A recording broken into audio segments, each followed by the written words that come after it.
बिस्मिल्लाहिर्रहमानिर्रहीम। अस्सलामुअलैकुम व्यूअर्स, उम्मीद है आप सब लोग खैरियत से होंगे, ठीक ठाक होंगे। आज मैं आप लोगों के लिए खाने पीने की रेसिपी के अलावा एक अलग हट के रेसिपी लेकर आई हूँ और वो है एक हेयर ऑयल बनाने की रेसिपी, जो कि मौजूदा ज़िंदगी हमारी बहुत ज़्यादा मसरूफ़ हो गई है और इस मसरूफ़ ज़िंदगी में हमारा अपने बालों का ख्याल रखना बहुत मुश्किल हो गया है।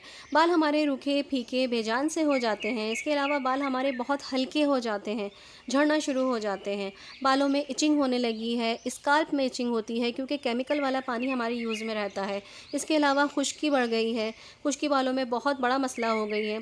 बाल झड़ना शुरू हो जाते हैं और कभी कभार इतने झड़ते हैं कि हम खुद परेशान हो जाते हैं। इन प्रॉब्लम्स को मद्देनज़र रखते हुए हमारे लिए सिर्फ ऑयल ही काफ़ी नहीं है, बल्कि उसमें एक्स्ट्रा ऑर्डिनरी कुछ एक्सट्रैक्ट्स की भी ज़रूरत पड़ती है, जो कि हमारे बालों को सफ़ेद होने से भी बचा सकें और वक्त से पहले हमारे बाल सफ़ेद भी ना हो पाएँ, बालों में शाइनिंग भी रहे और बाल हमारे लंबे घने और मज़बूत भी हो जाएँ। तो आज मैं आपको ऐसे ही एक ऑयल की रेसिपी बताऊँगी, तरकीब बताऊँगी, जो कि मेरे भी इस्तेमाल में रहा है और इसके रिज़ल्ट्स बहुत अच्छे मिले हैं। तो आइए चलते हैं इसकी रेसिपी की तरफ और बताती हूँ मैं आपको कि यह ऑयल कैसे बनता है। बहुत ही मुफीद और बहुत ही बेनिफिशियल ऑयल है ये, बहुत स्ट्रॉन्ग ऑयल है ये। फ्रेंड्स, ये ऑयल आपके बालों को ना सिर्फ लंबा घना और चमकदार करेगा, बल्कि आपके बालों की जड़ों को मजबूत करके उन्हें गिरने से भी बचाएगा और बालों को घना भी रखेगा। तो चलिए फिर बनाते हैं ऑयल। मेरे चैनल को सब्सक्राइब कीजिए और बेल के आइकन को प्रेस करके ऑल के बटन पर क्लिक कीजिए, ताकि आपको मेरी हर आने वाली नई वीडियो सबसे पहले मिल सके। और अगर वीडियोस पसंद आए तो एक लाइक भी कर दीजिए। सबसे पहले हम यहाँ ले लेंगे प्याज मैं इसी साइज़ की 2 प्याज़ें लूँगी। प्याज लेते वक्त इस बात का ख्याल रखिएगा कि प्याज एकदम खुश्क हो और सख्त हो, हाथ लगाने से ही महसूस हो कि प्याज जो है वो सख्त है, दबे नहीं, और पानी वाली प्याज बिल्कुल भी ना हो। प्याज में एक ख़ास किस्म का सल्फ़र होता है जो कि हमारे बालों के लिए बहुत ज़्यादा मुफीद होता है। वो प्याज काटते हुए हमारे आँखों में जो आंसू आते हैं वो सल्फ़र की वजह से ही आते हैं। मेरी आँखों में बहुत ज़्यादा आते हैं। तो ये सल्फ़र हमारे बालों के लिए, हमारे स्काल्प के लिए बहुत ज़्यादा बेहतरीन होता है। इससे हमारे बाल झड़ना ख़त्म हो जाते हैं। इसके अलावा ये हमारे बालों की जड़ों को रीजनरेट करता है, खुश्की ख़त्म होती है इससे हमारे बाल मोटे और घने होते हैं। बहुत सारे फ़ायदे हैं प्याज के। तो प्याज का सिर्फ रस भी जो है वो ऐसे ही सर में लगाया जाता है, उसी से बहुत ज़्यादा बेनिफिट्स हमें हासिल हो जाते हैं। तो इस तरह से हमें प्याज ले लेने हैं 2 और इनको इसी तरह से रफली स्लाइसेस में काट लेना है। ये एक प्याज मैंने आपके सामने स्लाइसेस में काट ली है और एक प्याज मैंने पहले से ही काट के रखी हुई थी। अब मैं इसको भी इसी प्याले में शामिल कर लूँगी। अब हम लेंगे कोई ब्लेंडर या फिर आप कोई ग्राइंडर ले लीजिए, उसमें हम इस प्याज को शामिल कर देंगे। और अब मैं लूँगी यहाँ पे जो दूसरा इंग्रेडिएंट है वो है हमारा बहुत ही पावरफुल, वो है लहसुन।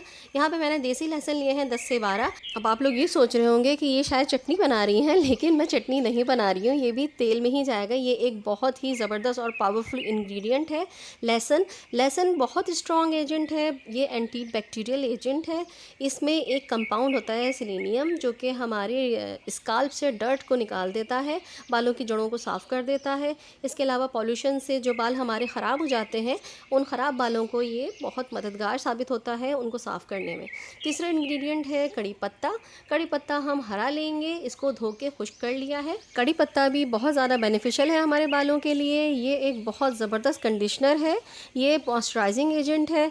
इससे इस्तेमाल से हमें क्या होगा कि हमारे बाल जो केमिकल हम यूज़ करते हैं या हेयर डाई यूज़ करते हैं, कलर डाई यूज़ करते हैं, उससे जो डैमेजेस होते हैं हमारे बालों को वो कम से कम होते हैं।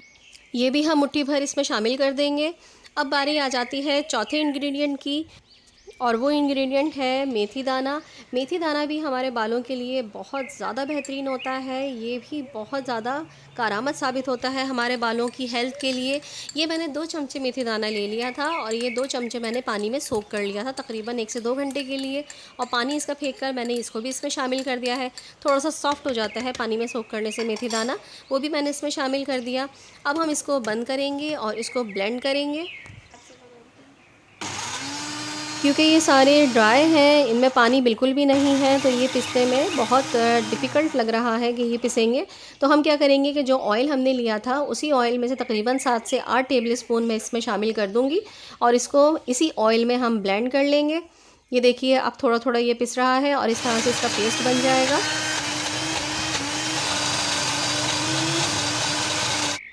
ये देखिए पानी मैंने बिल्कुल भी इस्तेमाल नहीं किया है। ऑयल के 7 से 8 टेबल स्पून लेकर मैंने उसमें इसको ब्लेंड कर लिया है, पेस्ट बना लिया है। अब मैं सारा का सारा पेस्ट एक बर्तन में ट्रांसफ़र कर दूंगी जिसमें मुझे तेल बनाना है। तेल बनाते वक्त इस बात का ख्याल रखिएगा कि मोटे पेंदे का बर्तन हो, वरना आपका तेल जितना भी है, ये इंग्रेडिएंट्स वगैरह ये सब जल सकते हैं। धीमी आंच पर हम तेल बनाएंगे। बाकी का सरसों का तेल भी अब मैंने इसमें शामिल कर दिया है। 7 से 8 टेबल स्पून मैंने इसी एक प्याली तेल में से शामिल किए थे मसाले को पीसने के लिए, और बाकी का मैंने अब इसमें शामिल कर दिया। तकरीबन 1 प्याली मैंने सरसों का तेल लिया था और ये तकरीबन हाफ़ प्याली मैं नारियल का तेल इस्तेमाल कर रही हूँ। आप चाहें तो नारियल का तेल इस्तेमाल ना करें, तकरीबन आप 1 पाव के करीब ही सरसों का तेल में ये बना सकते हैं आराम से। नारियल का तेल टोटली ऑप्शनल है। इसके अलावा मैं यहाँ पे डाल रही हूँ 2 table spoon custard oil. Custard oil के 2 टेबल स्पून डालें आप, या आधी प्याली डालें। इस ऑयल में कस्टर्ड ऑयल लाजमी डालिएगा। कस्टर्ड ऑयल को हम अरंडी का तेल भी कहते हैं। कस्टर्ड ऑयल बहुत ज़्यादा बेनिफिशियल होता है। ये हमारे बालों को थिकन करने में बहुत ज़्यादा फ़ायदा करता है। अब हम इसको बिल्कुल धीमी आंच पे पकने के लिए छोड़ देंगे। ये देखिए 10 से 15 मिनट बाद इसमें बबल्स आना शुरू हो चुके हैं। तेल पकना हमारा शुरू हो गया है, प्रोसेस हमारा स्टार्ट हो चुका है। अब ये तकरीबन आधा घंटा हो चुका है। इसको आप वक्फे से चलाते रहें और अपने काम निपटाते रहें घर के। इस तरह से आपका तेल भी बनता रहेगा और आपके काम भी निपटते रहेंगे। अब ये देखिए तकरीबन पौन घंटा हो चुका है और हमारा ये मसाला भी पक चुका है, लेकिन जला नहीं है। अब हम इसको फ्लेम ऑफ़ कर देंगे और अब इसको ठंडा करके एक मलमल के कपड़े में छानेंगे।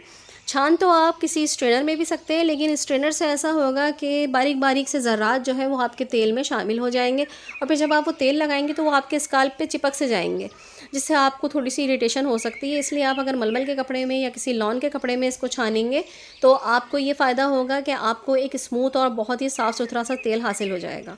अब मैं इसको पोटली बनाकर लटका दूंगी एक जगह पे, हैंग कर दें। मैंने देखें इस तरह से अपने कैबिनेट के हैंडल में हैंग कर दिया है। इस तरह से आप कहीं पे भी इसको हैंग कर सकते हैं, क्योंकि ये अभी बहुत गर्म है, गर्म भी है और फिर इसमें से तेल भी हमें निकालना है। तो इस तरह से हैंग करने से ये ठंडा हो जाएगा। अभी देखें ठंडा होने के बाद मैं इसको पोटली को अच्छी तरीके से निचोड़ के तेल सारा का सारा इसका निकाल लूँगी। ये देखिए व्यूअर्स, ऑयल सारा मैंने छान लिया है। कितना साफ़ सुथरा ऑयल है। ऑयल छानने के बाद ये जो मसाला हमारा बचा है, इस मसाले को हम डिस्कार्ड नहीं करेंगे, बल्कि इस मसाले को हम सेव करके रख सकते हैं। सेव करने का मैं इसलिए बोल रही हूँ क्योंकि ये भी काम का है। इसमें ऑयल भी है और इसमें अभी भी एक्सट्रैक्ट्स इसके बाकी हैं। आप दही या फिर मुल्तानी मिट्टी में इसको मिलाकर इसका पैक अपने सर पर लगा सकते हैं, वरना फिर इसको डिस्कार्ड कर दीजिए।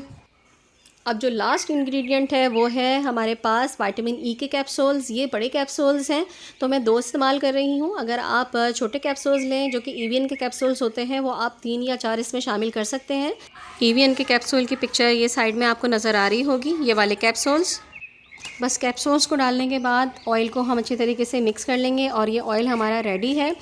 इस ऑयल को लगाने का तरीका ये है कि जब भी आप ऑयल लगाएं, जिस बॉटल में आपने ऑयल निकाला हो उस बॉटल को आप या तो गर्म पानी के अंदर रख दीजिए या फिर छोटी सी कटोरी कोई ले लीजिए। उसमें ऑयल निकाल कर आप उसको पहले हल्का सा गर्म कर लीजिए, कुनकुना सा, और फिर नीम गर्म सा ऑयल अपने स्काल्प पर लगाइए। कम से कम 2 घंटे और ज़्यादा से ज़्यादा ओवरनाइट आप लगा सकते हैं।